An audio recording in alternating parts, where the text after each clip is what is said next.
Havendo o número regimental, presente o nobre procurador de contas junto a esse tribunal, dou por iniciada, plagiando o doutor Fernando Oliveira Conde, a nossa sessão de número 1241, e põe em votação a ata das sessões 1238, 239 e 240. Os que concordarem permaneçam como estão, discordarem se manifestem. Aprovada a ata.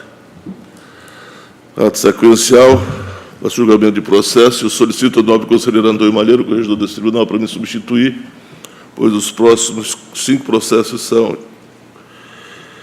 que pertencem à relatoria. Dando sequência, então, à pauta de julgamento, iniciamos com o processo 20.151, prestação de contas do Fundo de Segurança dos Magistrados, FUNSEG, exercício 2014, que tem como relator o nobre conselheiro José Augusto, a quem eu passo a palavra. Agradeço, excelência, nobre procurador, senhoras conselheiras, conselheiro Almir Ribeiro. Como já foi visto, trata os autos do processo da prestação de contas do Fundo de Segurança dos Magistrados, FECOM, referente ao exercício orçamentário e financeiro de 2014, de responsabilidade do desembargador Roberto Barros dos Santos, presidente do Tribunal de Justiça do Acre à época, encaminhada a esta Corte para julgamento em 30 de abril de 2015, atendendo às disposições do item 2, parágrafo 2º do artigo 2º da Resolução TCE 87 de 2013. Encaminhada a documentação da AFO, esta pela primeira GCE, realizou devida análise documental das peças informativas que compõem este processo e elaborou o relatório da análise técnica de folha 10/15, propondo a sua regularidade. O Ministério Público manifesta-se através de seu ilustre procurador Sérgio Cunha Mendonça, comparecia às folhas 28. Presente feito veio em distribuição em 15 de maio de 2015, obedecendo ao comando legal contido no artigo 64 do Regimento Interno deste Tribunal. É o relatório, excelência. Com a palavra o nobre procurador-chefe, doutor Mário Sérgio. Nobre presidente, demais conselheiros e conselheiras. Trata-se, como visto, de prestação de contas de gestão do Fundo de Segurança dos Magistrados, de 2014, sob a responsabilidade do senhor desembargador Roberto Barros. A documentação foi encaminhada tempestivamente à Corte em 30 de abril de 2015. O fundo em questão tem previsão na Lei 2.533, de 2011, e foi instituído com a finalidade de captar e destinar recursos para a implementação e manutenção do sistema de segurança dos magistrados acreanos. A análise da primeira inspetoria constatou a regularidade de todos os atos de gestão, razão por que opinamos pela sua regularidade com base no item 1º do artigo 51 da Lei Complementar 38. É o parecer. Com a palavra o nobre relator para conclusão e voto. Excelência, da mesma linha, pela emissão de acordo considerando irregular a prestação de contas do Fundo de Segurança dos Magistrados, FUNSEG, exercício orçamentário e financeiro de 2014, de responsabilidade do desembargador Roberto Barros dos Santos, presidente do Tribunal de Justiça, à época, o fulcro na Lei Complementar Estadual 38/93, artigo 51, inciso 1, em face da regularidade dos atos de gestão. Após as formalidades de estilo, pelo arquivamento, excelência. Em votação, conselheiro Valmir Ribeiro. Acompanho o voto do nobre conselheiro relator, senhor presidente. Conselheira Dulce. Com relator, senhor presidente. Conselheira Maria de Jesus. Acompanho o voto, excelência. Decidiu-se a unanimidade nos termos do voto do nobre conselheiro relator. Passamos, então, agora ao processo 14.585, que continua tendo como relator o nobre conselheiro José Augusto, a quem eu passo a palavra. Eu agradeço, excelência, nobre procurador, senhoras conselheiras, conselheiro Almir Ribeiro. Agora, o presente feito trata da inspeção ordinária junto ao Ministério Público Estadual, referente ao período de 1º de janeiro de 99 a 30 de abril de 2002, conforme portaria 80, editada pela Presidência do Tribunal de 17 de maio de 2002. Análise técnica procedida pela primeira GCE, folhas 392/454, constatou o desabono do gestor, em observância às normas e princípios que disciplinam a administração pública, bem como a legislação pertinente a cada item examinado. Citado, o gestor, senhor Procurador-Geral de Justiça, à época, senhor Edmar Monteiro Filho, Este apresentou sua defesa de folhas 486/598, encaminhada à DAFO, esta por sua primeira GCE, ante o relatório técnico complementar de folha 605, 621, ratificando o entendimento anterior, propondo a irregularidade das contas de gestão, anotando os seguintes 2 pontos. A. Conversão de licença prêmio em pecúnia a servidores ativos sem previsão em lei. B. Descumprimento dos artigos 2º e 3º, incisos 1 e 2, e ainda o artigo 24 da Lei Federal 8666/93, ocasionando o fracionamento de despesas. C. E ainda, apontando como ressalvo o não cumprimento do item 7.1, do item 7, do anexo 1, do Decreto Estadual número 642/1996, subitem 2.1, que trata das irregularidades na execução de despesas com suprimento de fundos em desacordo com o supramencionado Decreto Estadual. Apontado no relatório de inspeção ordinária as folhas 407 e 417/453 do volume 1, dentre as quais destacam-se algumas, a saber, 2 pontos. Documento inábil, despesas sem finalidade, concessão de novo suprimento de fundos sem que o suprido houvesse prestado contas do anterior. Observação.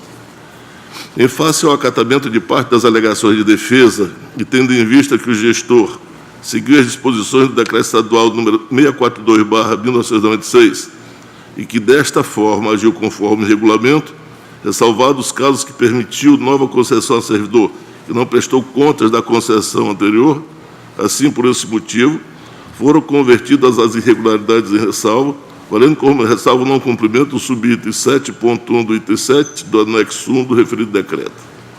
Revendo os fundamentos constituídos dos autos e objeto da análise técnica, notamos que esta opinou pelo saneamento das irregularidades apontadas inicialmente, permanecendo após o contraditório ainda os seguintes 2 pontos. A.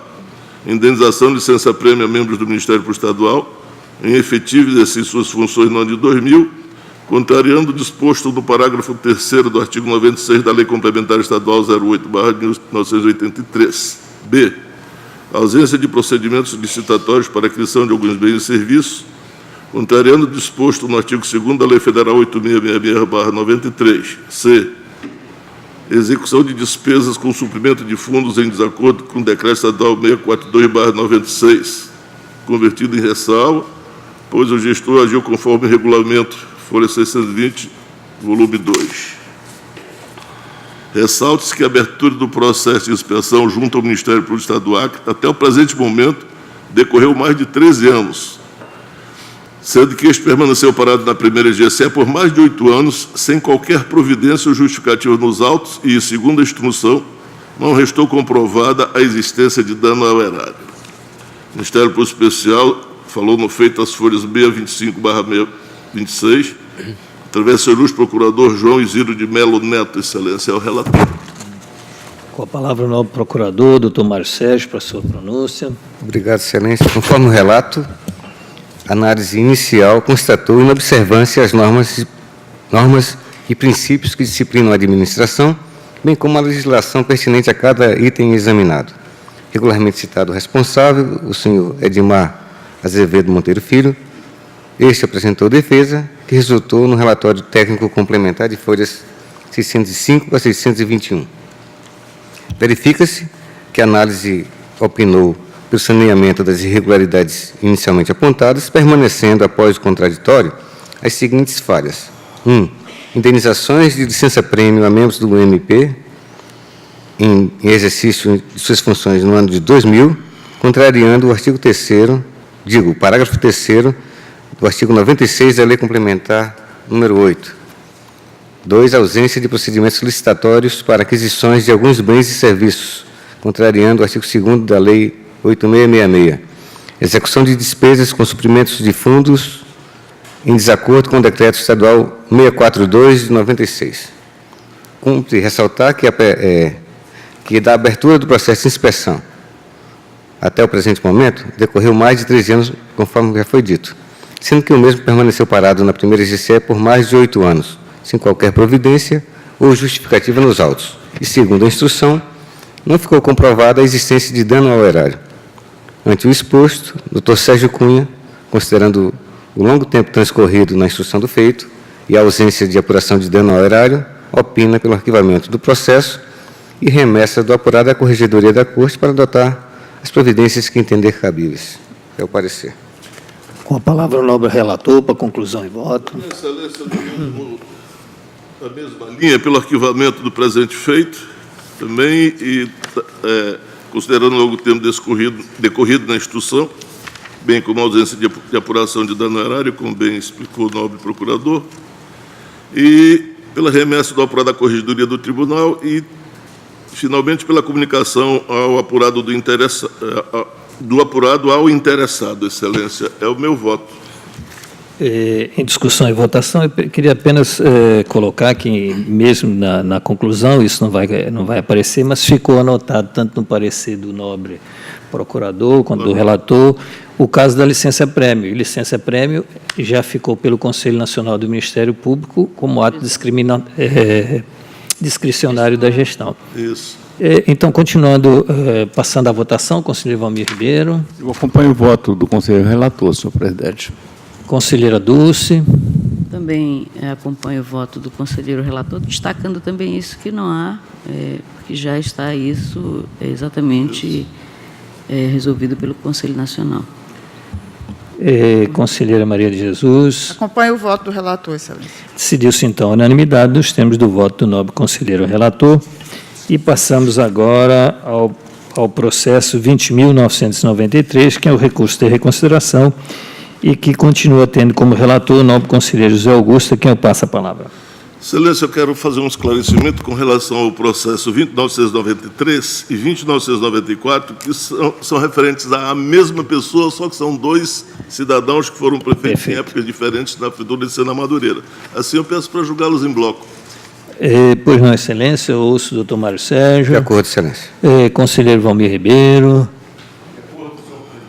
Conselheira Dulce. De acordo. Conselheira Maria de Jesus. De acordo, excelência. Com a palavra, então, o nobre relator. Sim, excelência, valendo para os dois processos, que a finalidade é a mesma, é o mesmo o cidadão Dailan Lima Pinheiro.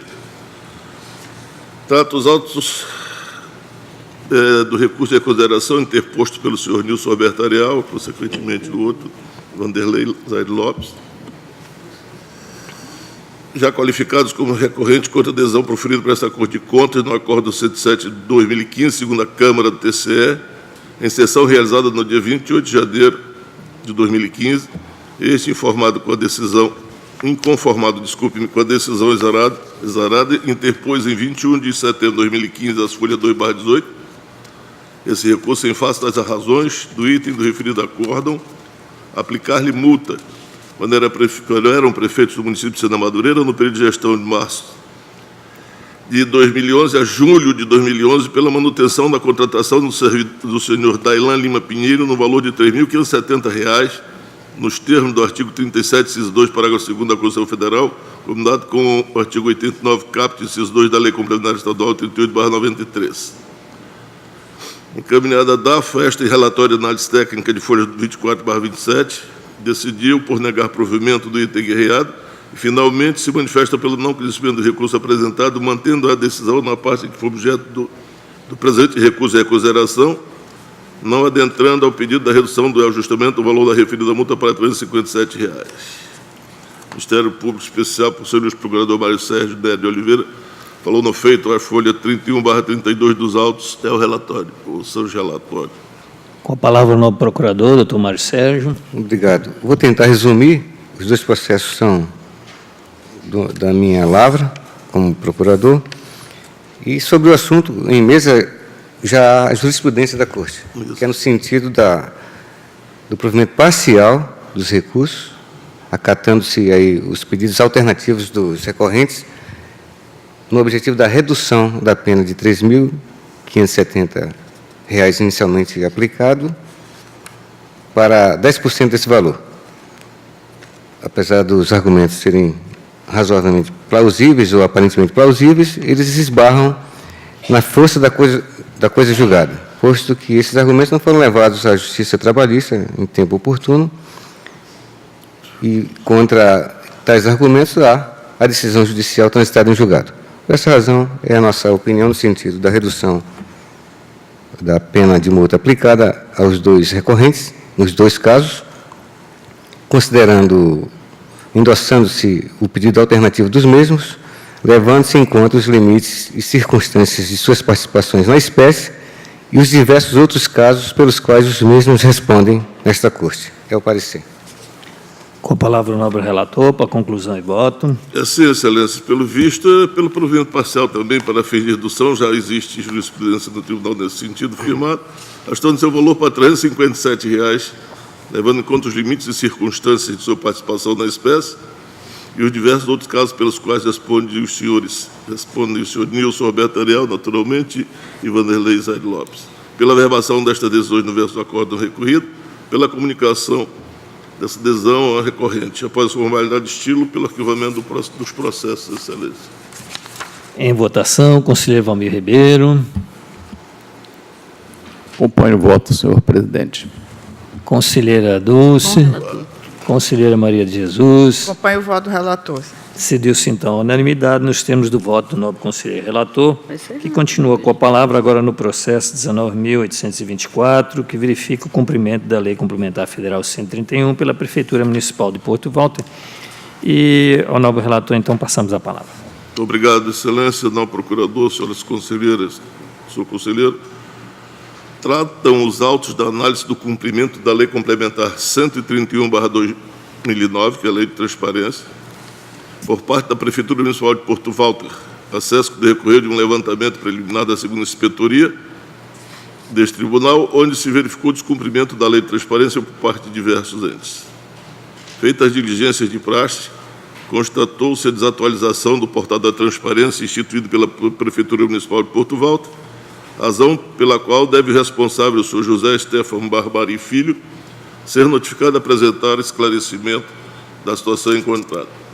Em teste pela inspetoria no dia 16 de abril do corrente ano, constatou-se que o ente possui sítio próprio, contendo o portal da transparência, contudo, não atende na integralidade do exigido dispositivo legal, pois, ao acessar o referido site da Prefeitura, o usuário tem o ícone com o nome, aspas, portal da transparência, fecha aspas, no qual é redirecionado para o endereço, porém, ao clicar nas opções de receitas, despesas, verifica-se que estão todas desatualizadas, datadas de 2014. É certo que o descumprimento da Lei Complementar número 131/2009 por parte da Prefeitura Municipal de Porto Walter deixa o ente, em tese, impedido de receber as transferências voluntárias no termo do artigo 73C da Lei de Responsabilidade Fiscal número 101/2000. O Ministério Público contra manifesta no feito as folhas 37/43, por sua ilustre procuradora, doutora Ana Helena de Azevedo Lima. Relatório, Excelência. Com a palavra o novo procurador-chefe, doutor Mário Sérgio. Obrigado. Trata-se de processo instaurado para verificação do cumprimento ou não da Lei de Transparência, ou seja, a Lei Complementar Federal 101, que alterou a Lei de Responsabilidade Fiscal no âmbito do município de Porto Walter ou da Prefeitura de Porto Walter. A análise realizada verificou o descumprimento da referida norma, posto que a Prefeitura de Porto Walter, apesar de possuir portal de transparência, seus dados estavam desatualizados, se referiam a 2014, portanto, observou-se o descumprimento total da referida lei, tendo sugerido a análise e a convocação do gestor para o contraditório. Citado para a defesa o responsável, este não aproveitou a oportunidade. Verifica-se que a origem não cumpriu a Lei Complementar Federal 131, estando em tese impedida de receber transferências voluntárias conforme o artigo 73, letra C da Lei de Responsabilidade Fiscal. Ante o exposto, tendo em vista o potencial lesivo da ocorrência, que se constitui em grave infração à norma legal, cabível a aplicação de multa ao responsável, com base no item 2º do artigo 89 da Lei Orgânica do Tribunal, e a notificação da origem para que, em prazo a ser assinado, promova as medidas corretivas que o caso requer. É o parecer da doutora Ana Helena. Obrigado, nobre procurador. Com a palavra, então, o nobre relator para conclusão e voto. Muito obrigado, Excelência, e prossigo. Diante do exposto, voto 1. Em face do potencial lesivo da ocorrência, aplica ao senhor José Stefano Barbari Filho, prefeito, a multa-sanção no valor de R$ 7.140, com fulcro no artigo 89, inciso 2 da Lei Complementar Estadual 38/93, por ato praticado com grave infração à norma legal ou regulamentar de natureza contábil, financeira, orçamentária, operacional e patrimonial. 2, pela notificação do senhor José Stefano Barbari Filho, prefeito, para que no prazo de 60 dias promova as medidas corretivas que o caso requer, de tudo dando ciência a este tribunal, sob pena de responsabilidade, após as formalidades de estilo, pelo arquivamento do processo. É o meu voto, Excelência. Em votação, conselheiro Valmir Ribeiro. Acompanho o voto do nobre conselheiro relator. Conselheira Dulce. Senhor presidente, nos processos iguais que nós temos procedido aqui, o voto é apenas por notificação ao gestor para a correção da irregularidade que foi detectada no prazo de 60 dias, dando ciência a esse tribunal, sob pena de aplicação da multa prevista nos artigos 89, 2º e 4º, né, da nossa lei, e apenas o arquivamento. Então, nesse sentido, eu vou acompanhar o conselheiro relator apenas pela notificação, mas não pela aplicação de multa. Porque no primeiro tem se feito dessa forma. Eu agradeço, me permita, eu retiro a multa a princípio também. Perfeito. Correto? É porque tem sido o primeiro. Eu acompanho, então, na íntegra, o conselheiro relator. Conselheira Maria de Jesus. Eu acompanho o relator, Excelência. Decidiu-se, então, a unanimidade nos termos do voto do nobre relator. Isso mesmo. E assim, pedimos ao nosso presidente, conselheiro José Augusto, que reassuma, então, a condução dos trabalhos. Agradeço ao nobre conselheiro Antônio Malheiro. E prosseguimos agora com a palavra ao conselheiro Valmir Ribeiro, com o processo 17.720. Senhor presidente, nobres conselheiros, conselheiras, Ministério Público, este processo é um processo que requer melhor averiguação, senhor presidente. Eu, assim sendo, retiro de pauta para fazer esta averiguação. Retirada de pauta, pedido do conselheiro. O processo 17.720. Continua com a palavra agora o conselheiro Antônio Malheiro, com o processo 12.885. Obrigado, Excelência. Tratam os autos da prestação de contas da Câmara Municipal de Rio Branco, de responsabilidade do senhor Pedro Oliveira Silva, referente ao exercício de 2008, apresentada tempestivamente.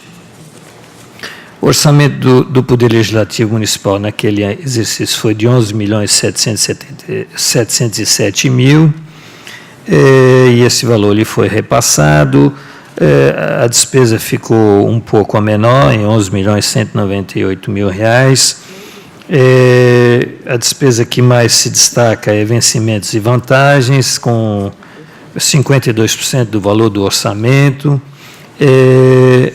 O saldo financeiro transferido para o exercício seguinte foi de 677.000. A despesa com remuneração dos vereadores atingiu apenas 0,33% da receita total do município, portanto, bem abaixo dos 5% definido na Constituição Federal.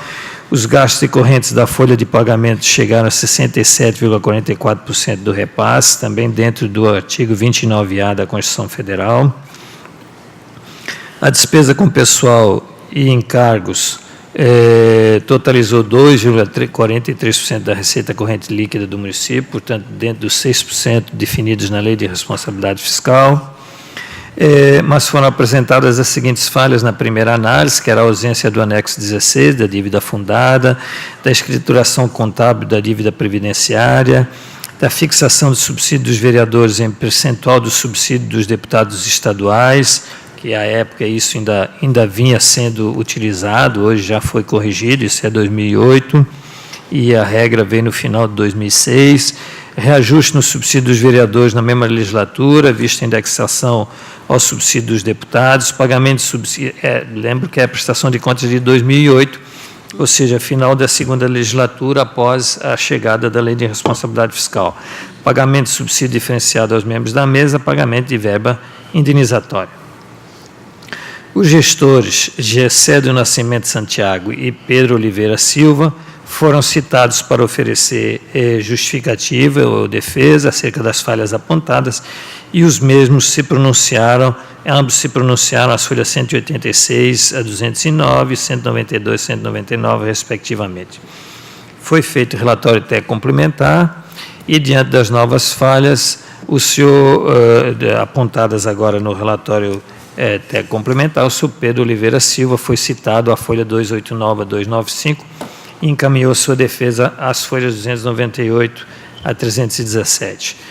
Lembramos que o outro gestor, o vereador Gessé do Nascimento, faleceu durante a sua gestão e, após as defesas dos gestores, portanto, o relatório, foi feito um novo relatório técnico complementar e a DAF opina pela irregularidade das contas. O doutor Ministério Público Especial, através do seu ilustre procurador-chefe, doutor Mário Sérgio Nery de Oliveira, pronunciou-se às folhas 348 a 349 ao relatório, excelência. Com a palavra, sua excelência, o procurador, para a sua manifestação. Trata-se de prestação de contas tempestiva de gestão, sob responsabilidade do senhor Pedro de Oliveira Silva, instruída com seus documentos de estilo. A segunda GCE impugnou da gestão as seguintes ocorrências. 1. Reajuste do subsídio dos vereadores vinculado ao subsídio dos deputados estaduais. 2. Pagamento de subsídio diferenciado ao primeiro secretário da mesa diretora. 3. Pagamento de substituições dos membros da mesa diretora, sem a correspondente normatização e comprovação. 4. Concessão de ajuda de custo sem amparo normativo. 5. Falta de registro da dívida previdenciária nos demonstrativos e balanços. E 6. Ausência de prestação de contas das verbas indenizatórias. Citado o gestor, senhor Pedro de Oliveira Silva, e o senhor Gessé do Nascimento Santiago, presidente da origem à época da citação, suas respostas removeram os questionamentos dos itens 2 e 3 antes descritos, bem como trouxeram as prestações de contas das verbas indenizatórias. Relativamente ao item 1, consideramos que o reajuste promovido pela Resolução 2160 viola o inciso 6º do artigo 29 da Constituição Federal, consoante entendimento da ex-ministra Ellen Grace, do STF, em decisão dada no recurso extraordinário 494253 do Supremo, em 3 de dezembro de 2010, acostamos o material, como também afronta o inciso 10 do artigo 37 da mesma Carta, que trata da revisão geral anual dos subsídios, na mesma data e no mesmo índice em que foram revistas as remunerações dos servidores públicos da municipalidade. No tocante à ajuda de custo, objeto item 4, destituída de prestação de contas, apesar de a Resolução 858 indicar sua destinação, tal não se coaduna com o exercício da vereança, posto que o parlamentar municipal exerce seu mandato no município em que foi eleito, não precisando ausentar-se de seu domicílio para comparecer às sessões respectivas. Quanto à ausência de registro da dívida previdenciária, objeto do item 5, as alegações do gestor não restaram subsidiadas por documentos hábeis a comprovar sua legitimidade. Por seu turno, a verba indenizatória em foco, autorizada pela Resolução Local número 211, custeou contratações de assessorias, material gráfico, alimentação, locação de veículos, contratação de motorista, equipamentos de informática, combustíveis, etc., em desacordo com princípios basilares da administração pública, dada a aquisição de quantidades excessivas, de falta de comprovação precisa das utilizações, de observância de finalidade pública e de pertinência com com a atividade parlamentar.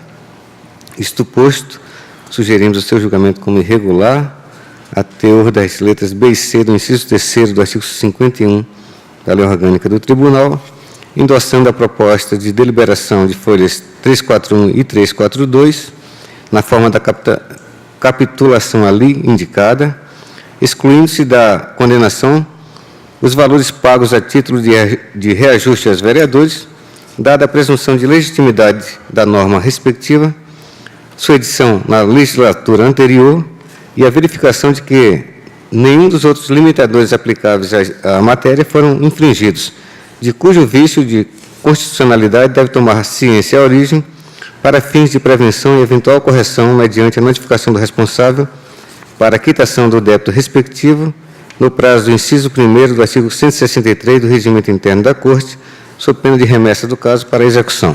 É o parecer. Retorna a Sua Excelência o relator para seu voto.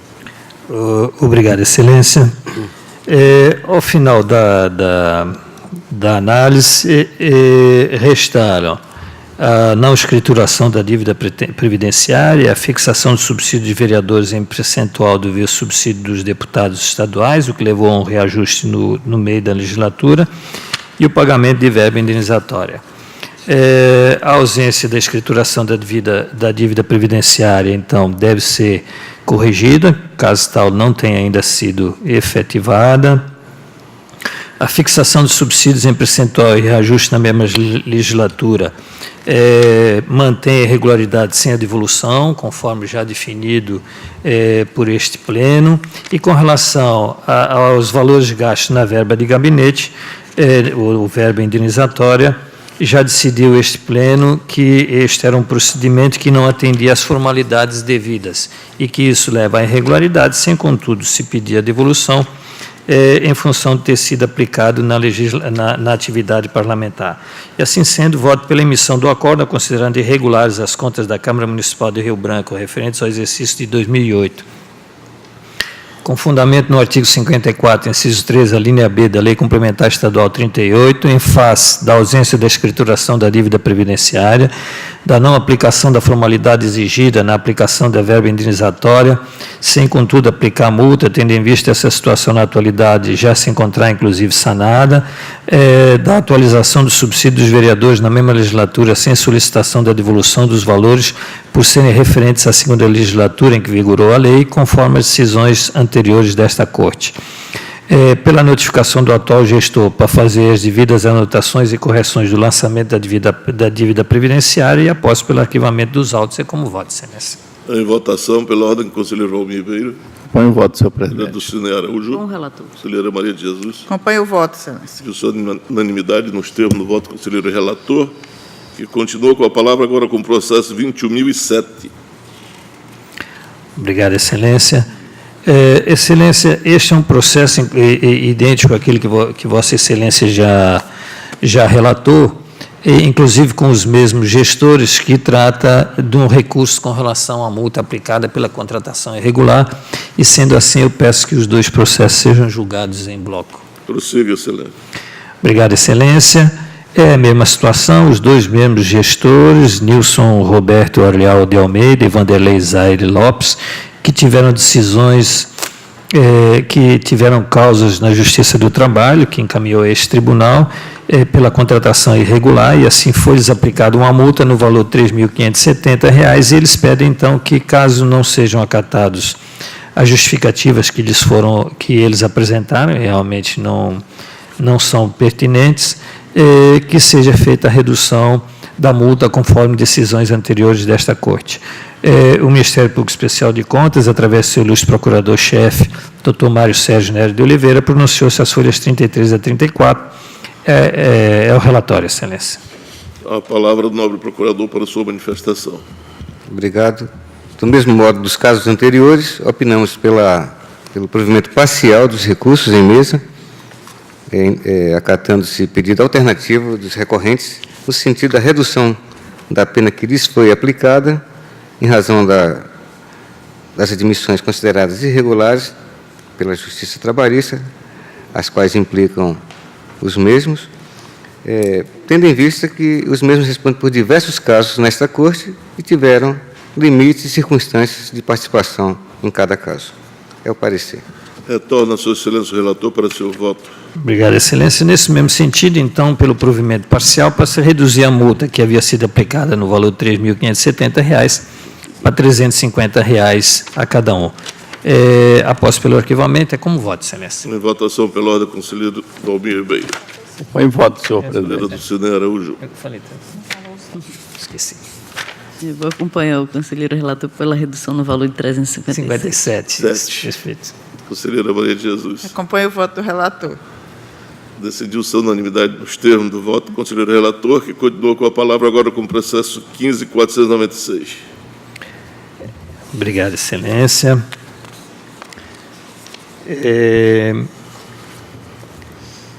tratam os autos de auditoria na folha de pagamento dos servidores da Câmara Municipal de Rio Branco no período de novembro de 2010 a janeiro de 2011, solicitada pelo próprio presidente da Câmara, senhor Juraci Melo Nogueira.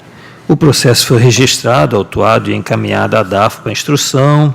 A folha 56, a DAF emitiu expediente solicitando ao gestor o encaminhamento de cópia de documentação, da documentação necessária à instrução do presente processo. Após análise da documentação, a 4ª Inspetoria emitiu um relatório de análise técnica, efetuando recomendações à auditada e apontando ainda algumas falhas, como ocupação irregular de cargos por servidores que não preenchiam os requisitos, ascensão funcional, desvio de função de alguns servidores, enquadramento de servidor em cargo inexistente na legislação, que era parte da Polícia Legislativa, progressões funcionais indevidas, concessão de gratificação de atividade legislativa sem a formalização, inobservação dos requisitos de escolaridade no pagamento da gratificação de atividade legislativa, cálculo e pagamento indevido nesta mesma atividade, nesta mesma gratificação, pagamento de gratificação de nível superior, serviço especializado, adicional de insalubridade, risco de vida, incorporação salarial, reenquadramento de alguns servidores, mas, como complementação, foi solicitado à DAF que fossem verificados ainda os seguintes questionamentos. Se as outras duas frentes da inspeção, referentes aos cargos comissionados, assessores parlamentares e vereadores, que respondia a CI 136 de 2011 do Gabinete da Presidência, haviam sido abertos esse processo. Porque neste processo que nós estamos relatando, estão todos os servidores, menos os cargos comissionados. Então, para se alinhar, uma vez que corriam 2 processos, foi solicitado para ver se tinha um outro processo tratando da parte dos comissionados. Como eles existiam, esse processo, então, pôde prosseguir.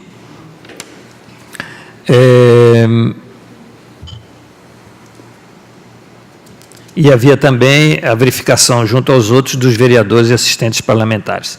Citados, então, os responsáveis para apresentar a defesa quanto às irregularidades apontadas no relatório técnico, os membros assim fizeram, apesar de fora do prazo, e isso foi trazido para o processo. Após a análise dos argumentos dos novos documentos trazidos pelos gestores, foi emitido o relatório técnico complementar, que concluiu por manutenção das irregularidades apontadas anteriormente, com exceção da mencionada no subitem 416, que se referia ao reenquadramento de serviços integrantes, dos servidores integrantes da carreira de advocacia.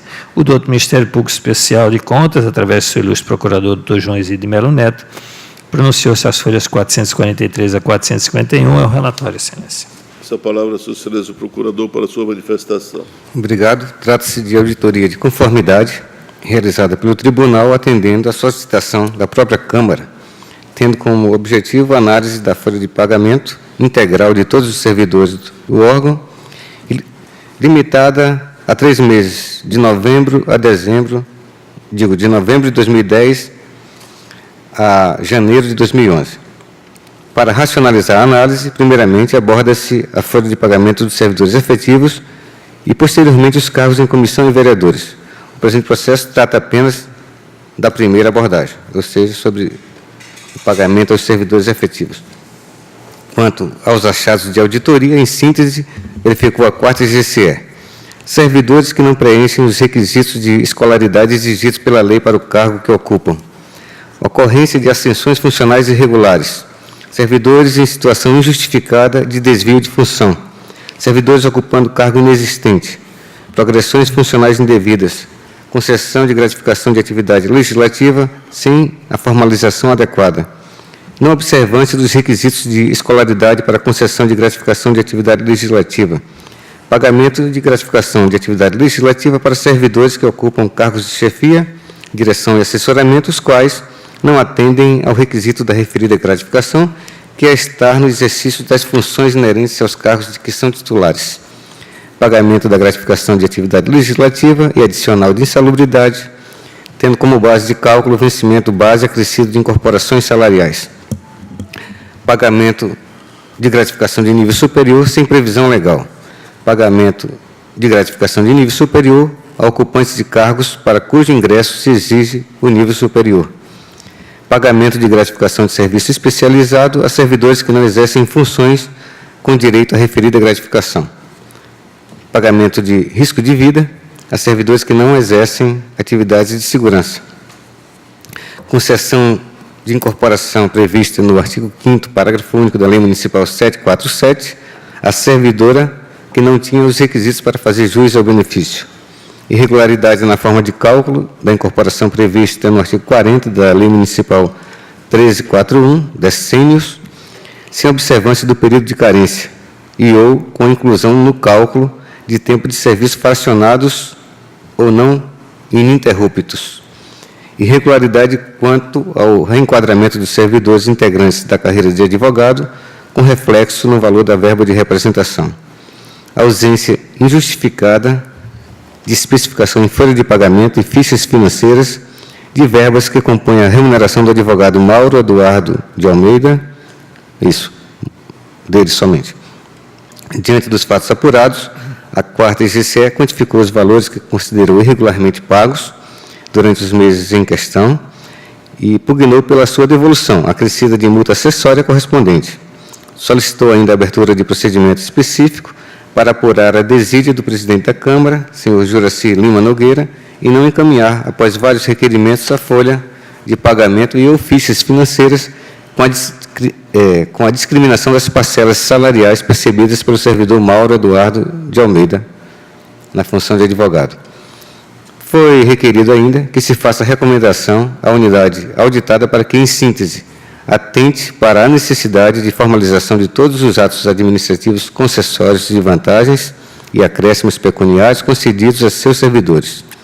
Promova a efetiva transparência quanto às informações constantes das folhas de pagamento e fichas financeiras de seus servidores.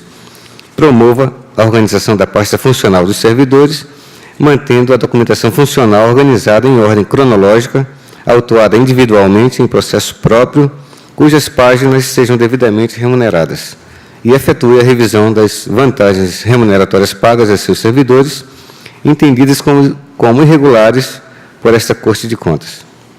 O gestor foi instado a apresentar a documentação complementar, o que fez as folhas 334 a 356, mas que não gerou complementação da instrução por parte da 4ª IGCE. Realizada a citação dos dois gestores, Juraci Lima Nogueira e Elias de Souza Campos, apenas o primeiro apresentou defesa, limitando-se o segundo a pedir, aspas, venha para fazer uso dos argumentos da defesa anteriormente protocolada. Analisando a defesa do gestor, a 4ª IGCE emitiu o relatório complementar, onde rechaçou, excetuando a irregularidade quanto ao reenquadramento dos servidores integrantes da carreira de advogado, todos os argumentos apresentados e mantendo a proposta de encaminhamento inicial.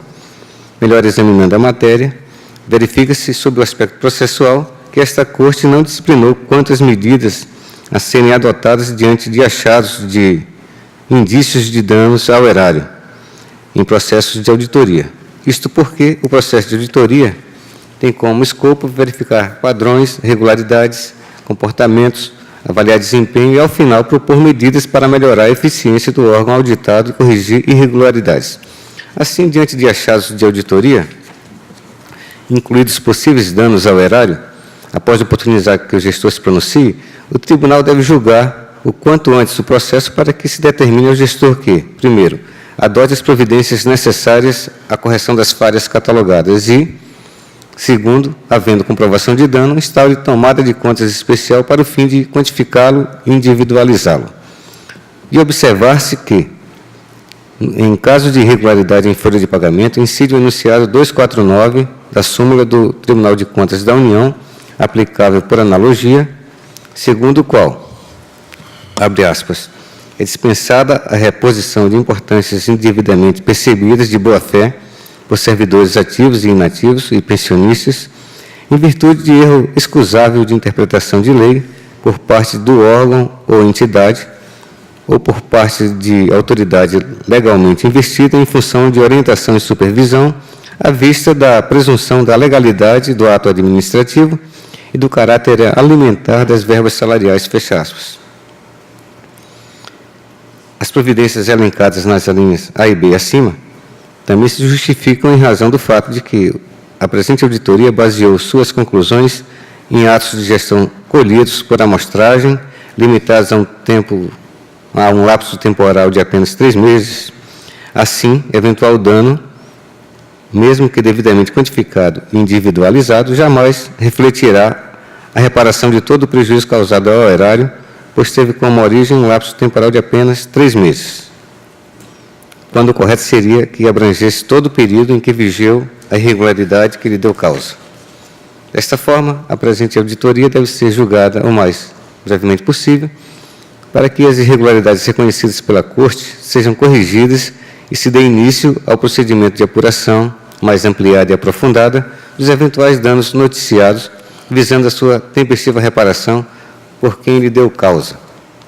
Nessa esteira, faz-se necessário mencionar que a responsabilização proposta ao senhor Juraci Nogueira, para que proceda à devolução de valores indevidamente pagos, mostra-se indevida e desarrazoada, pois este gestor assumiu a presidência da Câmara de Rio Branco em janeiro de 2011 e já em março do mesmo ano encaminhou o expediente a esta Corte, solicitando a realização da auditoria que agora se analisa, tendo seu pedido como fundamento, entre aspas, suspeitas de possíveis irregularidades em algumas verbas. Ou seja, tão logo assumiu a presidência do órgão, tomou providências no sentido de averiguar irregularidades, solicitando, para tanto, a ajuda deste tribunal. Desse modo, sua conduta mostrou que não deu causa, nem compactuou com as irregularidades aqui apuradas, bem como que adotou providências no sentido de obstá-las. Em verdade, essa é a conduta que se espera de um administrador probo. Entendimento contrário, além de não fazer justiça ao caso concreto, acabaria por desestimular atitudes semelhantes de outros gestores.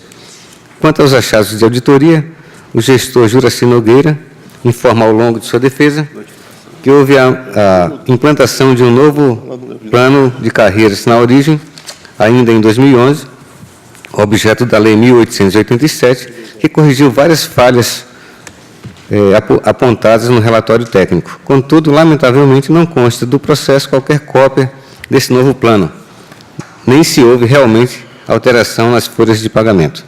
Por tal razão, após o julgamento desta Corte de Contas sobre os achados desta auditoria, deverá o atual gestor ser notificado para a correção das falhas consideradas e comprovação de que tomou as medidas determinadas, oportunidade em que deverá encaminhar cópia da referida lei e ficha financeira atualizada dos servidores, para que a equipe técnica deste tribunal possa averiguar se as falhas foram efetivamente corrigidas. Dito isto, deixa eu ver quanto é que tem aqui ainda. Misericórdia, hein? Dito isto, e melhor examinando os achados de auditoria informados pela área técnica, divergimos nos seguintes pontos. Primeiro, pagamento da gratificação de atividade legislativa e adicional de insalubridade, com base de cálculo somando-se o vencimento base e incorporação salariais. A incorporação referente aos planos econômicos, tanto Bresse quanto Verão, dentre outros, tem lastro nas demandas dos servidores públicos que visavam corrigir os efeitos dos expurgos na base de cálculo dos índices inflacionários sobre o salário dos servidores, num período de galopante inflação.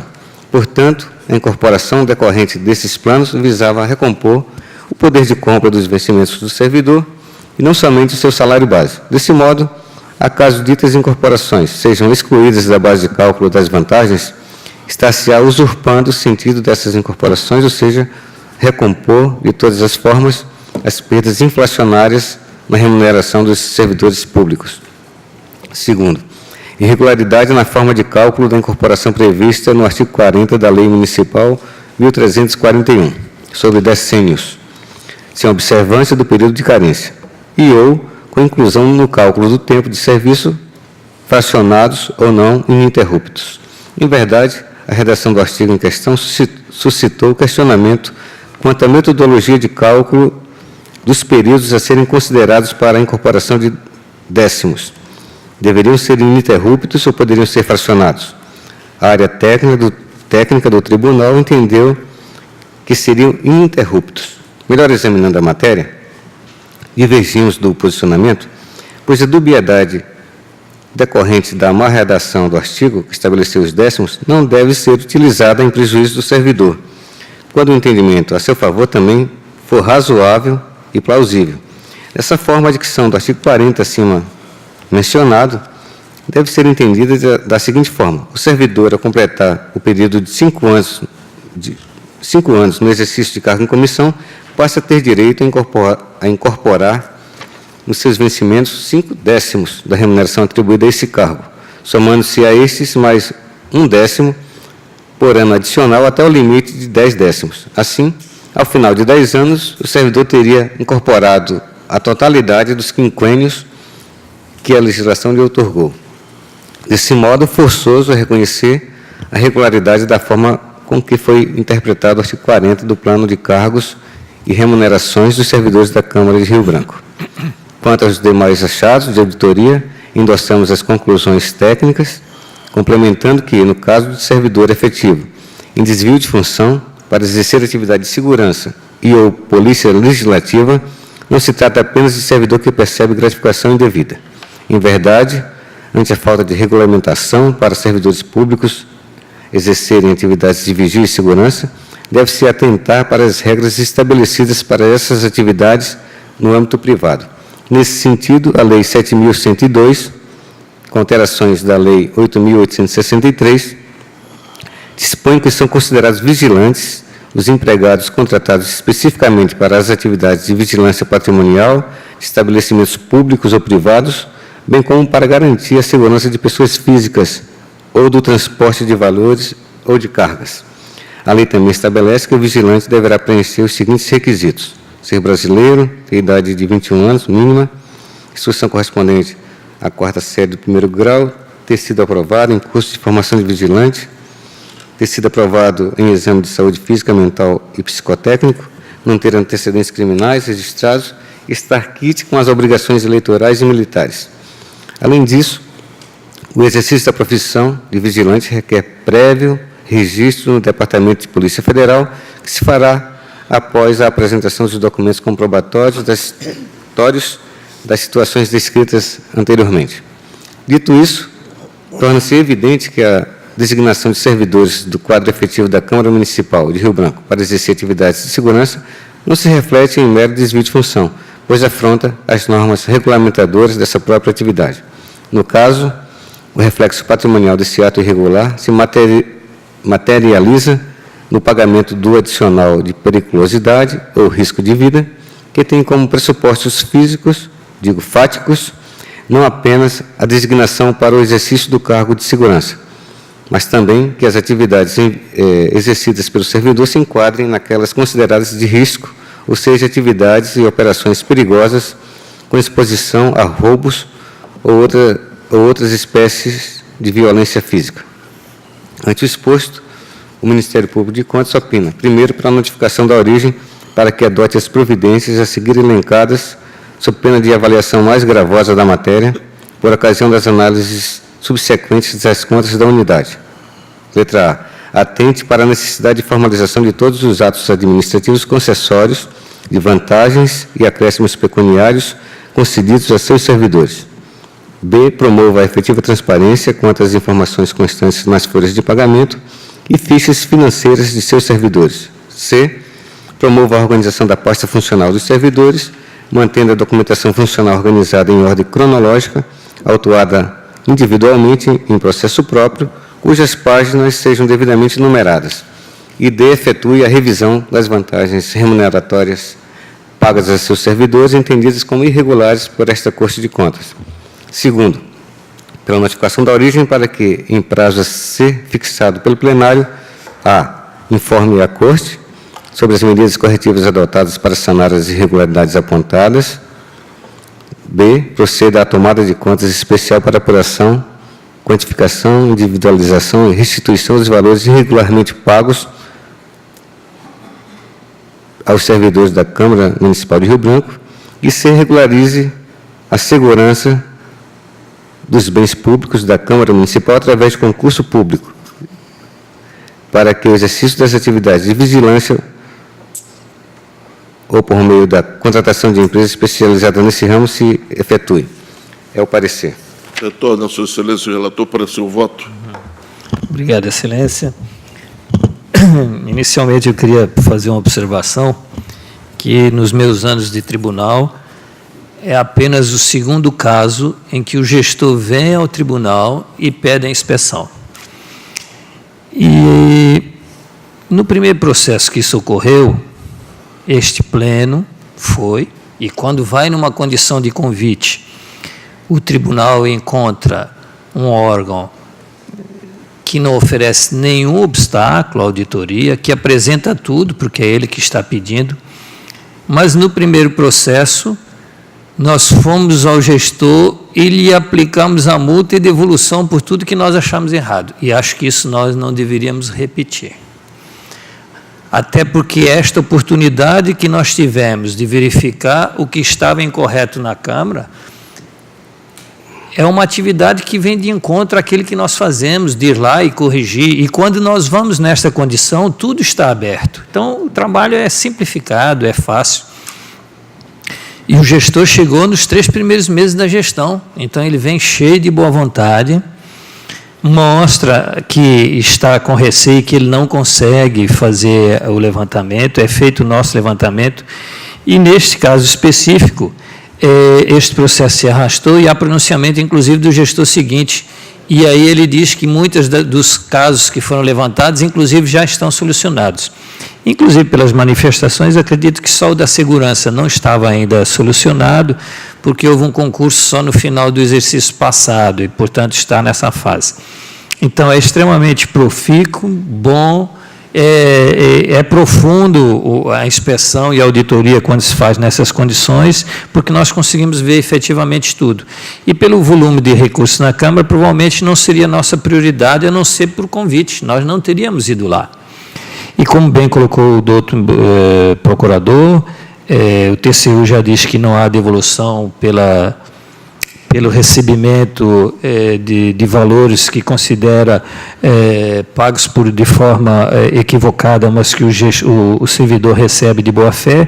E, no mesmo sentido, nós temos decisões do Superior Tribunal de Justiça, que diz que é incabível a restituição de valores recebidos de boa-fé pelo servidor. E também não podemos pedir a devolução do gestor, porque foi ele que veio aqui e pediu, inclusive, para nós irmos lá e fazer a correção. Além do mais, essa correção tem sido feita.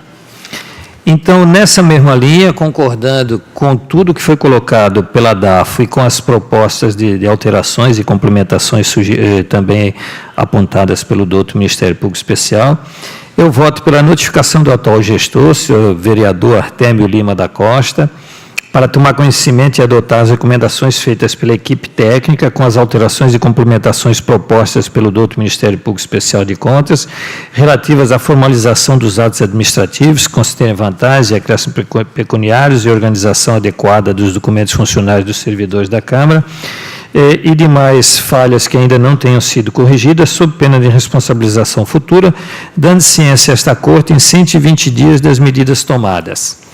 Informar esta Corte, portanto, com relação ao que for sendo providenciado e, após pelo arquivamento dos autos, é como voto, Excelência. Em votação, pela ordem, conselheiro Valmir Ribeiro.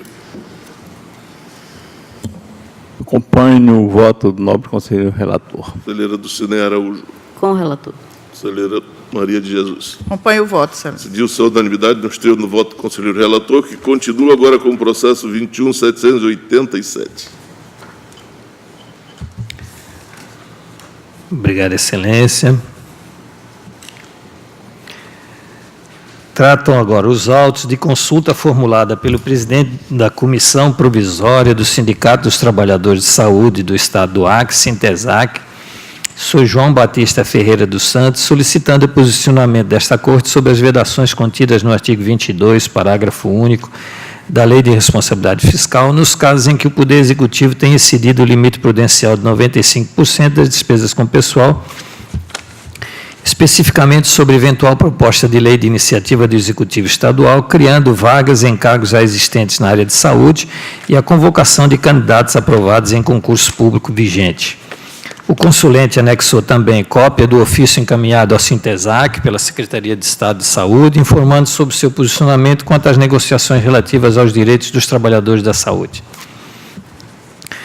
O processo foi registrado, autuado, encaminhado à DAF para instrução. A segunda inspetoria emitiu o relatório às folhas 14 a 21, manifestando-se que, apesar da consulta não preencher os requisitos de admissibilidade estabelecidos no artigo 142 do Regimento Interno desta Corte, considerando a função orientativa do tribunal, opina pelo seu conhecimento e, assim, em tese, no mérito, propôs as seguintes respostas aos questionamentos formulados.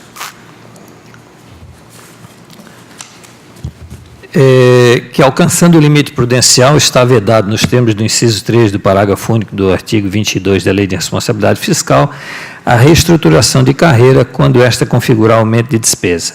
E que é também vedado, nos termos do inciso 4 do parágrafo único do artigo 22 da Lei de Responsabilidade Fiscal, a admissão de pessoal para reposição de cargo vago por qualquer de cargo vago,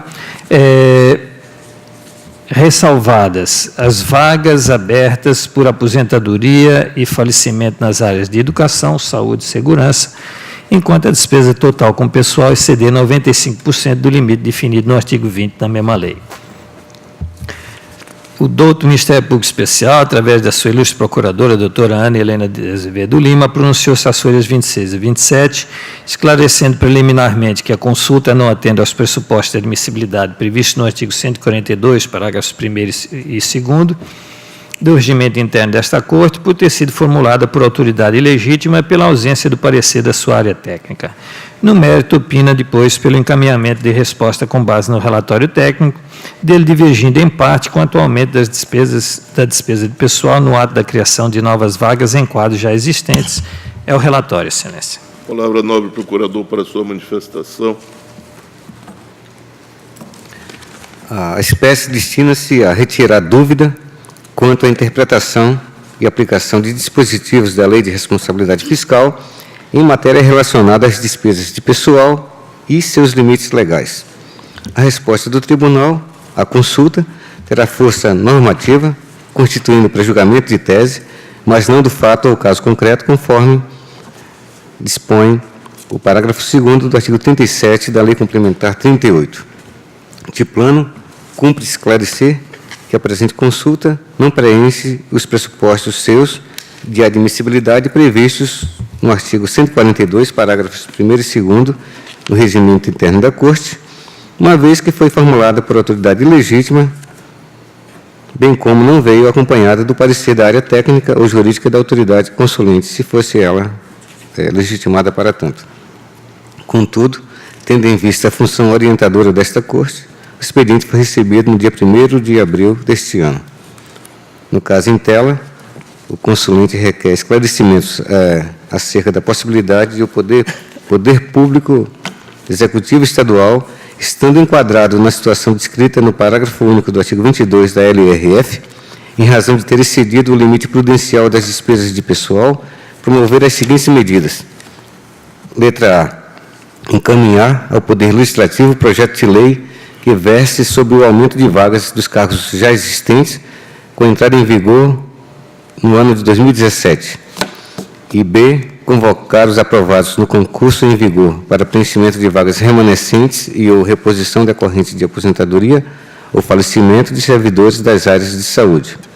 O assunto foi analisado pela segunda GCE com base nas vedações contidas nos incisos 1º e 5º do artigo 22 da LRF. O pronunciamento concluiu que as situações em tela enquadram-se no referido rol, tendo em vista que aumentar o número de vagas em cargos já existentes implicaria em alteração da estrutura de carreira, e as convocações pretendidas estão contidas nas hipóteses do inciso 4º. Vale destacar que no expediente enviado pela Secretaria de Saúde do Estado ao sindicato consulente, especificamente no item 6, o governo do Estado não vincula o envio do projeto de lei em comento à superação do atual quadro de proibição imposto pela Lei de Responsabilidade Fiscal, sendo este cenário proibitivo apenas quanto às novas nomeações. Ademais, a simples criação de novas vagas em cargos já existentes, alterando a estrutura de carreira, por si só não implica aumento da despesa com o pessoal, a teor do inciso 3º do artigo 22 da lei, ao contrário do efetivo provimento, seja ele derivado de concurso vigente ou de um certame futuro em razão das vagas criadas, vedação prevista no inciso 4º do artigo 22 da multicitada lei, que excetua apenas as reposições decorrentes de aposentadoria ou falecimento nas áreas de saúde, educação e segurança. Ante o exposto, a doutora Ana Helena opina pelo encaminhamento de resposta com base no relatório técnico mencionado, aliado às considerações deste pronunciamento após pelo arquivamento do feito. Só um registro aqui, a pedido do doutor João Isidro, que consta em trâmite paralelo o processo 21.992, que consulta no mesmo sentido, advinda aí já da Gabinete Civil do Estado. E o ponto sensível é que, como que o tribunal já tem respondido à matéria, é o posicionamento da DAF, que originou já aquele processo. Isso é um ponto sensível que o Ministério Público adverte a Corte para tratá-lo com o devido cuidado. É o parecer, excelência. Retorno a Sua Excelência o relator para seu voto. Obrigado, Excelência. Esse segundo processo me parece que ainda não veio a pleno, né? É um processo que corre em paralelo, já tem a pronúncia do novo procurador, mas também ainda não veio a pleno. E nesta consulta, basicamente, se diz o seguinte: pode o gestor que está fora do limite do enquadramento no limite da despesa de pessoal encaminhar um ato onde propõe ao Legislativo a aprovação de lei para ampliar e reestruturar seu quadro? Ponto. Essa é uma questão. E aqueles que já estão aprovados em concurso, e o órgão está acima do limite da despesa de pessoal, podem eles serem chamados também? A consulta são essas duas questões. Diz a DAFO que nenhuma das duas é pertinente, que nem pode mandar a lei, nem pode chamar o provimento, com exceção daquilo que está na lei com relação às vagas por aposentadoria nas áreas de saúde, educação e segurança. E diz a pronúncia do outro Ministério Público de que não, que só diverge em parte com relação ao encaminhamento, que o encaminhamento da criação de vagas, que não é criação de despesa e que, portanto, não estaria vedado. Então, essa é a diferença entre os dois.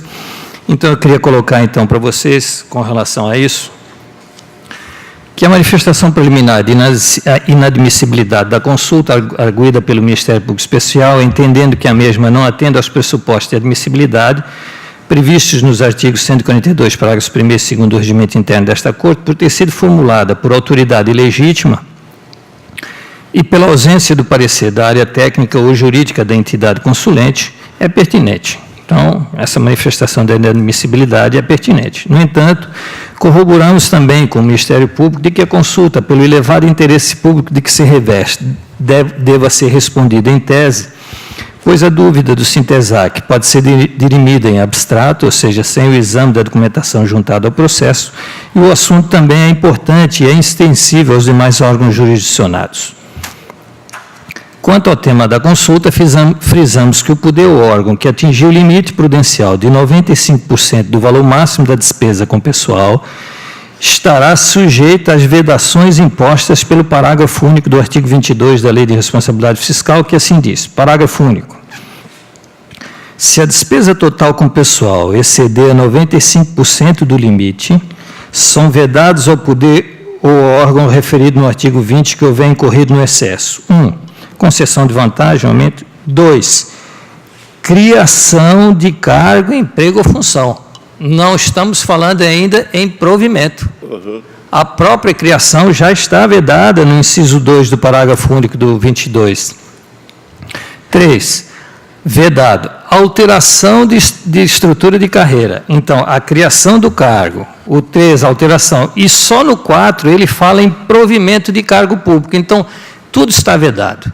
a criação está vedada, a alteração de estrutura de carreira está vedada e o provimento de cargo está vedado. E quando eu encaminho isso para a Assembleia, eu estou criando o cargo. Então, eu estou na vedação do inciso 2.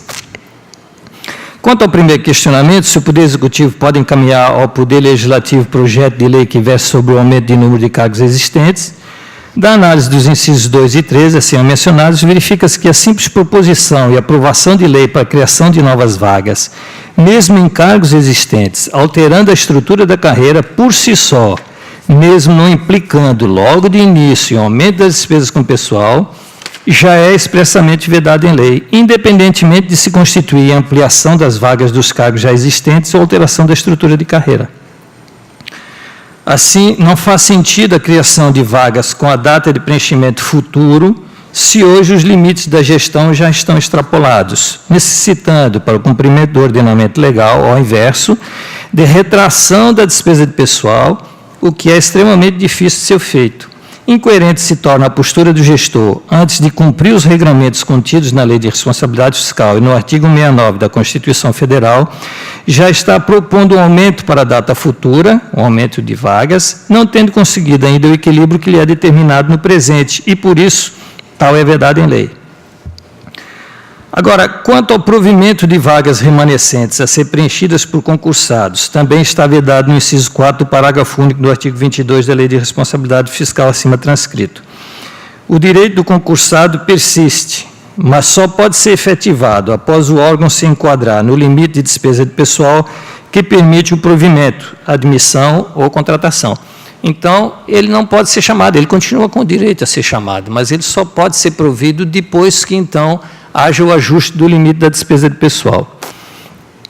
Contudo, a convocação de aprovados em concurso público vigente ou de um certame futuro em face de vagas já criadas poderá ocorrer, e aqui então a ressalva da lei, e só pode ocorrer na ressalva da lei, a própria lei faz a ressalva quando eles podem ser então chamados. Poderá ocorrer nos casos de aposentadoria ou falecimento de servidores, mas tão somente nas áreas de saúde, educação e segurança, conforme ressalva o próprio inciso 4 do mesmo dispositivo acima transcrito. Cabe ressaltar que esta Corte já se pronunciou sobre a matéria em vários julgados, invalidando, inclusive, atos praticados por gestores que resultaram em aumento de despesa com pessoal quando o poder encontrava-se acima do limite permitido. Isso já aconteceu aqui nesse pleno. Assim, considerando a função pedagógica desta Corte de Contas, apesar do consulente não fazer parte do rol das autoridades elencadas no parágrafo 1º do artigo 142 do Regimento Interno, voto pelo conhecimento da consulta para respondê-la em tese nos seguintes termos. 1. Que a simples proposição e aprovação de lei para a criação de novas vagas, mesmo em cargos existentes, alterando a estrutura da carreira por si só, mesmo não implicando logo de início o aumento das despesas com pessoal, já é expressamente vedado em lei, conforme se verifica da análise dos incisos 2 e 3 do parágrafo único do artigo 22 da Lei de Responsabilidade Fiscal.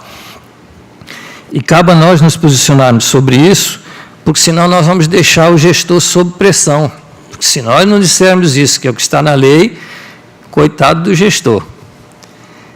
E 2, quanto ao provimento de vagas remanescentes a serem preenchidas por concursados, também está vedado no inciso 4 do parágrafo 1 do artigo 22 da Lei de Responsabilidade Fiscal, sendo que o direito do concursado persiste, mas só pode ser efetivado após o órgão se enquadrar no limite da despesa de pessoal que permite o provimento, admissão ou contratação.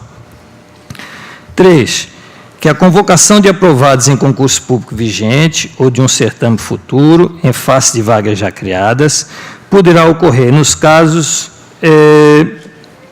de aposentadoria ou falecimento de servidores da área de saúde, educação e segurança, conforme ressalva o inciso 4 do mesmo dispositivo legal. Após pelo arquivamento dos autos. É como voto, Excelência. Em votação pela ordem, conselheiro Valmir Ribeiro. Acompanho o voto, senhor presidente. Conselheira Dulcinea Araújo. Com o relator. Conselheira Maria de Jesus. Acompanho o voto do relator, Excelência. Deu-se a unanimidade nos termos no voto do conselheiro relator. Retiro de pauta, face à ausência justificada do conselheiro relator, os processos 14768, 20872 e 21820. E passa a palavra à nobre conselheira Dulcinea Benício de Araújo, com o processo 17464. Obrigada, senhor presidente, senhor procurador-chefe, doutor Mário Sérgio, senhora conselheira, senhores conselheiros. Trato os autos da prestação de contas da Secretaria de Estado de Desenvolvimento Florestal, da Indústria, do Comércio e dos Serviços Sustentáveis, SEDENS, exercício de 2012, de responsabilidade do senhor Edivaldo Soares de Magalhães. Em 30 de abril de 2013, por meio do ofício número 85, as contas foram enviadas a esta Corte, o que evidencia a tempestividade de ingresso do feito, nos termos do artigo 2º, inciso 2º, a linha G, da Resolução TCE número 62, de 18 de julho de 2008.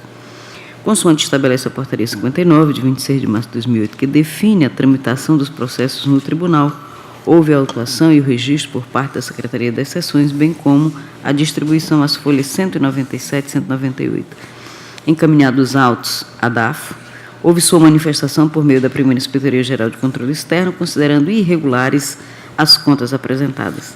Após a citação, por meio do Diário Eletrônico de Contas, número 18, de 21 de 8 de 2015, foram oferecidas defesa e anexo 3, folhas 327 e 426, tendo a primeira Inspetoria-Geral de Controle Externo emitido relatório técnico complementar, ratificando a irregularidade das contas em análise, em razão de divergência entre o escriturado na DVP e a relação de entradas GRP, especificamente na conta almoxarifado, bem como entendendo cabível a aplicação da multa prevista no artigo 89, inciso 2º, da Lei Complementar Estadual nº 38/93, folhas 310, 321 e 429 e 433.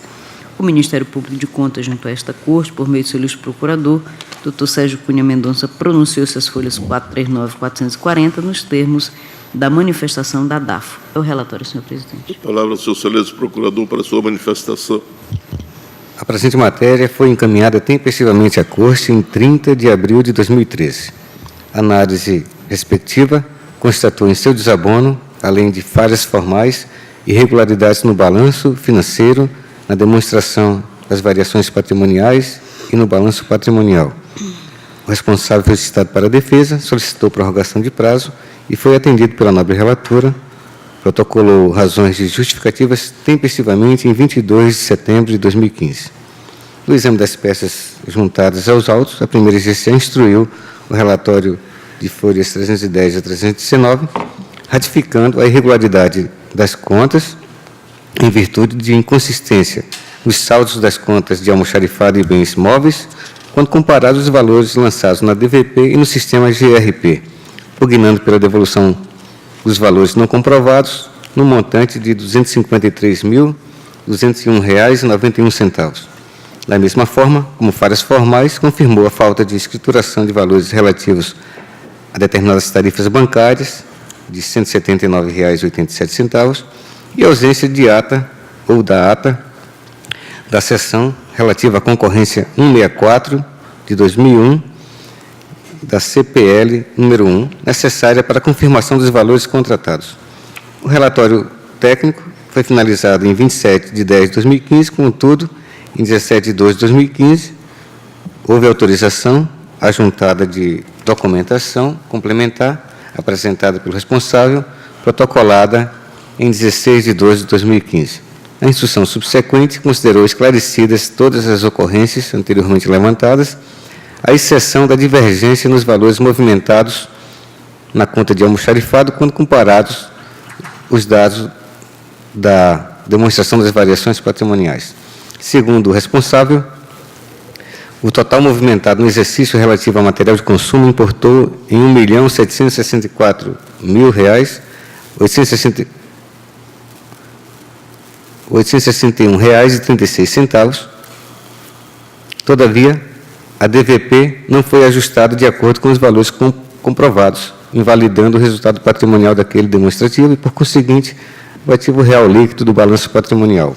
Ao final, a área técnica concluiu pela irregularidade das contas por grave infringência às normas legais correlatas, entretanto, sem dano ao erário.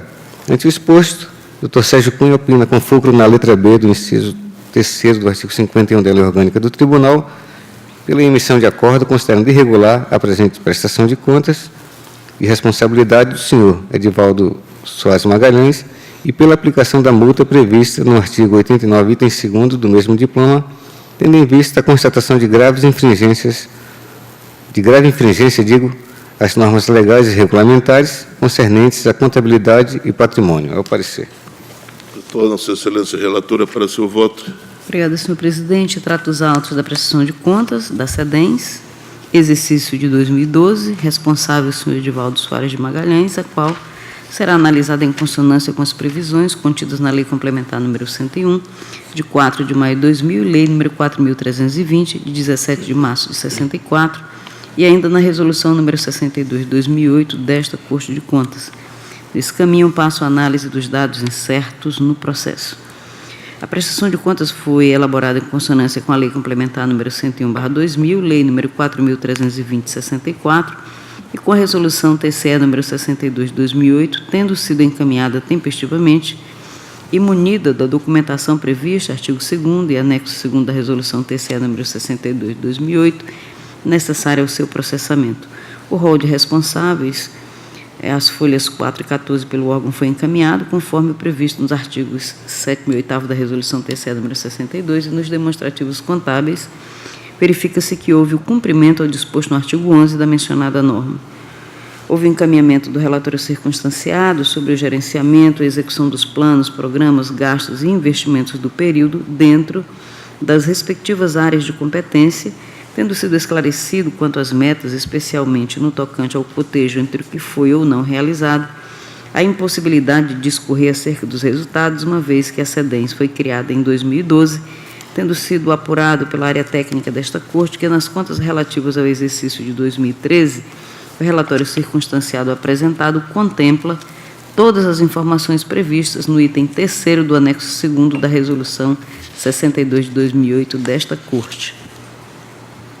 Prosseguindo, também foi enviado o relatório sintético dos decretos de abertura dos créditos adicionais, no qual estão relacionados todos os valores relativos às anulações e suplementações orçamentárias, ressaltando-se, ademais, que o relatório está em consonância com o demonstrativo de créditos adicionais abertos no anexo 21, às folhas 194.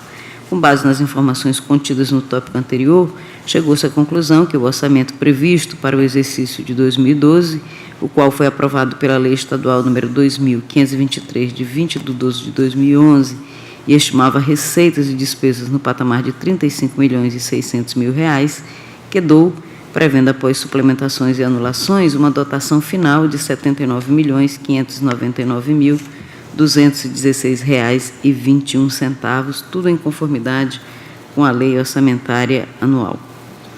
O demonstrativo contábil anual da execução orçamentária e financeira foi também encaminhado juntamente com seus anexos. O balanço financeiro, anexo 12, elaborado em sintonia com o previsto no artigo 102 da Lei 4.320, demonstra que no confronto entre a receita arrecadada e a despesa executada houve o superávit de R$ 4.561.059,15.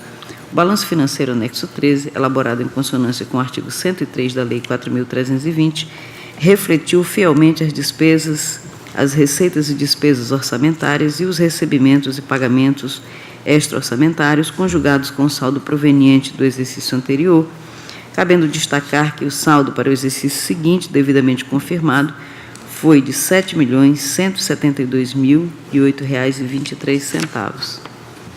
Quanto ao balanço patrimonial, anexo 14, elaborado de acordo com o artigo 105 da 4.320, evidenciou o patrimônio do órgão, apresentando o saldo patrimonial de R$ 74.148.828,43.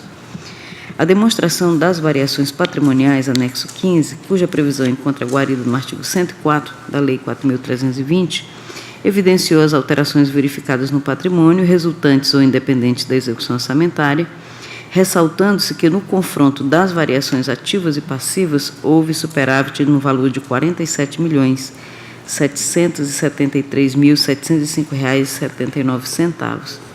Constatou-se que a conta almoxarifado apresentou o valor de R$ 1.914.925,78, que está divergente do montante apontado na relação de entradas, a folha 270, que foi de R$ R$ 684.923,81, bem como no anexo 2, e relação de liquidação de empenhos, que evidenciou o valor de R$ 1.764.861,36.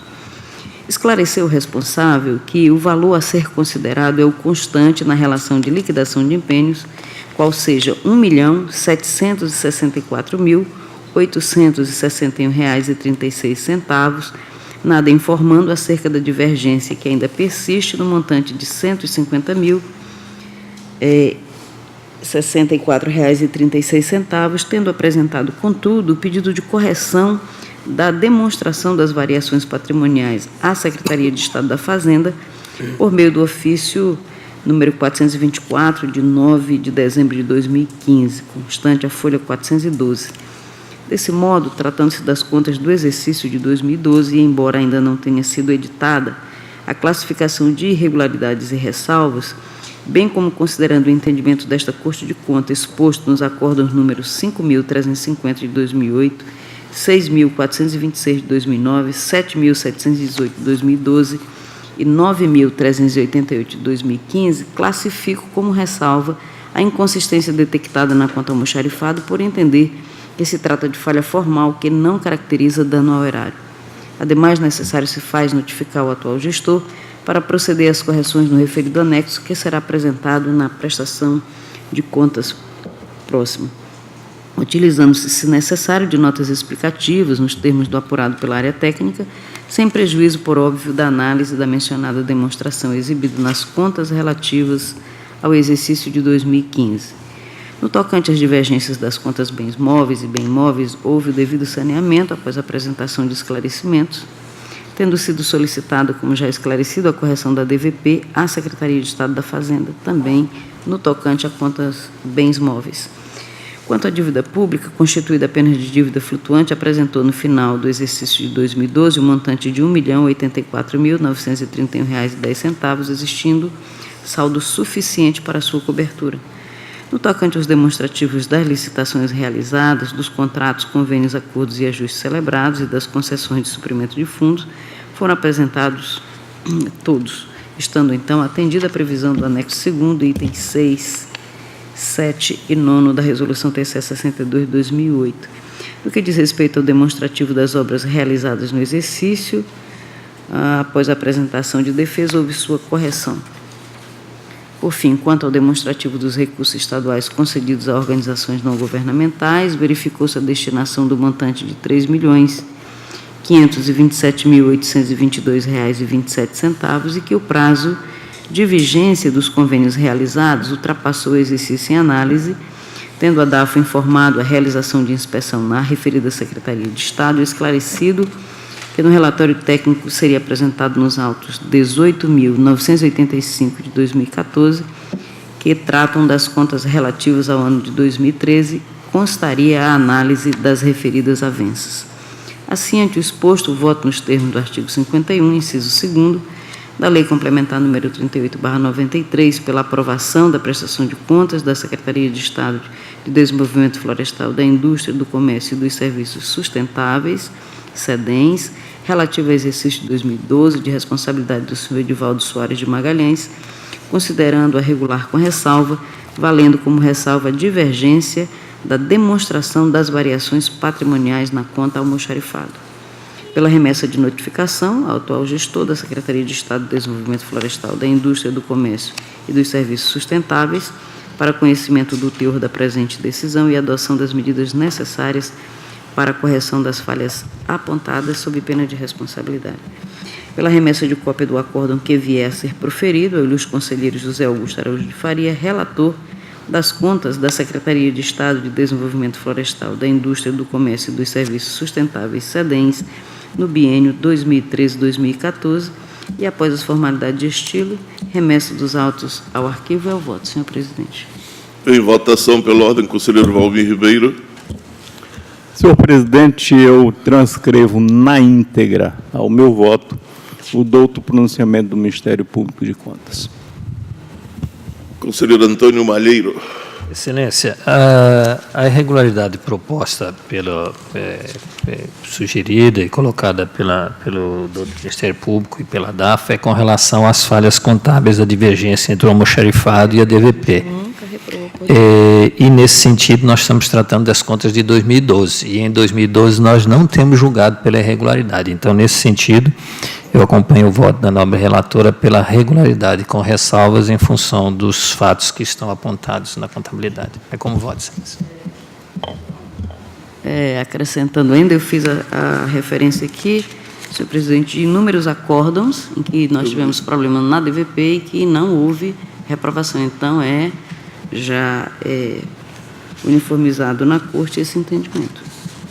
Conselheira Maria de Jesus. Eu acompanho o voto da nobre relatora, excelência. Disse por maioria nos termos da conselheira relatora, vencido o conselheiro Valmir Ribeiro. Encerrada a pauta de julgamento, não havendo expediente, eu passo as comunicações e faculto a palavra ao nobre procurador Mário Sérgio. Obrigado, senhor presidente, e apenas cumprimentar a todos os funcionários que vieram assistir ou trabalhar nesta sessão. Muito obrigado. Pela ordem, o conselheiro Valmir Ribeiro. Obrigado, senhor presidente. Agradecer a presença de todos, nobres conselheiros, Ministério Público. Desejar um bom dia para todos. Muito obrigado. Conselheiro Antônio Malheiro. Excelência, na mesma linha, queria cumprimentar todos os presentes, nada mais a comunicar.